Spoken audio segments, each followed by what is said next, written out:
이 영상은 허구의 창작 소설입니다. 사실이 아닌 창작 소설이므로 현실과는 분명히 다른 허구의 소설임을 말씀드립니다.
저번 시간에 이어서 미국을 계속 다뤄봅니다. 미국은 영국의 식민지 지배에 저항하며 전쟁을 통해 독립을 쟁취합니다. 잠시 유럽으로 가보면 나폴레옹이 유럽 전체를 공격하며 스페인과 포르투갈을 점령하자 이들의 지배를 받던 남미, 라틴 아메리카 국가들은 이 틈을 타 독립을 선언하기 시작했습니다. 이후 유럽의 국가들이 나폴레옹을 때려잡은 후 남미의 독립 기운을 억누르고 옛 식민지들을 되찾으려 합니다. 미국이 이를 막기 위해 내놓은 카드가 바로 멀로주의입니다. 유럽은 아메리카에 참견 마라 라는 멀로주의입니다.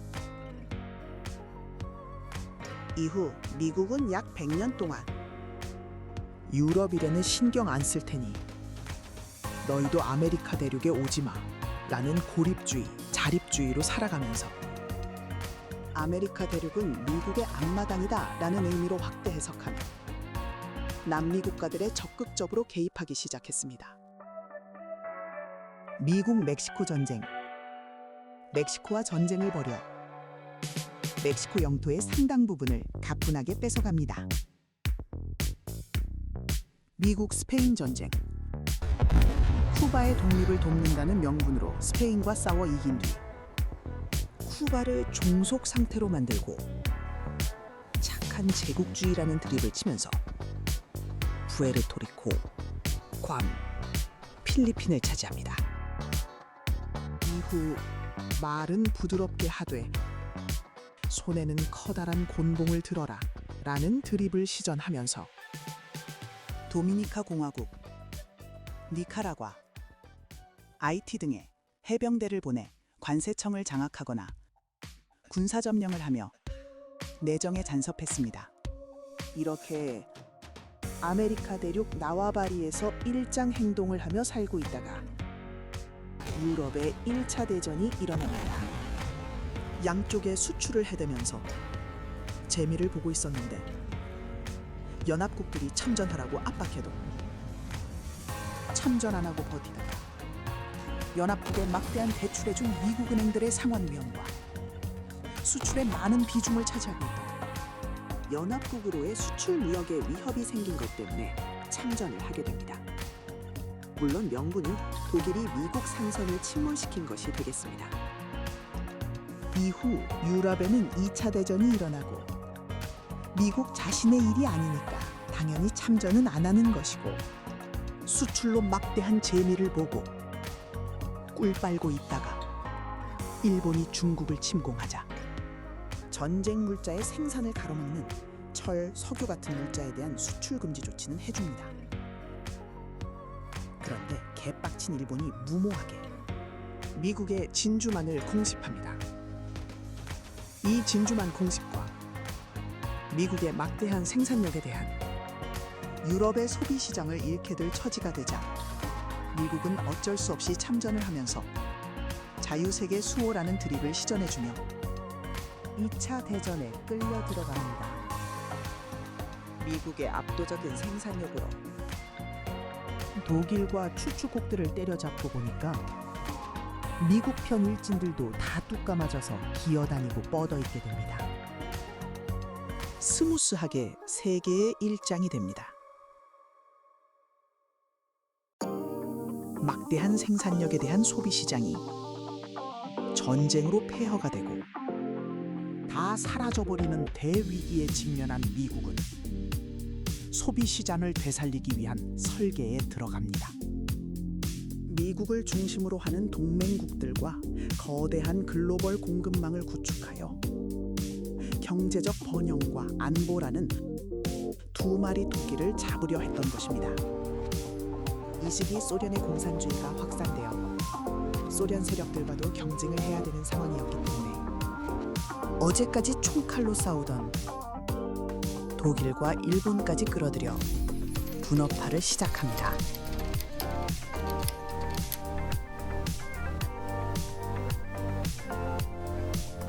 미국이 안보를 제공하는 대신 동맹국들은 경제적으로 미국 질서에 편입되어 미국이 필요로 하는 물자를 생산하는 구조입니다. 미국은 금융, 항공우주, IT 등 고부가 가치 서비스와 첨단 산업에 집중하고 범용 제조업은 인건비가 싸고 숙련된 동맹국에 넘기는 것이 전체 효율성 면에서 이득이라고 판단했습니다. 이 자유주의적 패권주의 전략은 1970년대까지는 성공적이었습니다. 하지만 1980년대에 접어들며 예상치 못한 부작용이 발생합니다. 하청을 줬던 국가들의 실력이 미국을 위협할 정도로 성장합니다. 하청을 줬던 산업들이 해외로 빠져나가면서 러스트벨트의 분노는 정치적 압력으로 작용하게 됩니다. 또한 단순 노동이었던 과거의 제조업의 트렌드가 점차 국가의 생존과 직결된 첨단 기술과 결합이 되고 있고 코로나 팬데믹, 전쟁 등의 공급망 위기를 겪으며 멀리 있는 하청업체는 위기 시에 아무 도움이 안 된다라는 것을 깨달았습니다.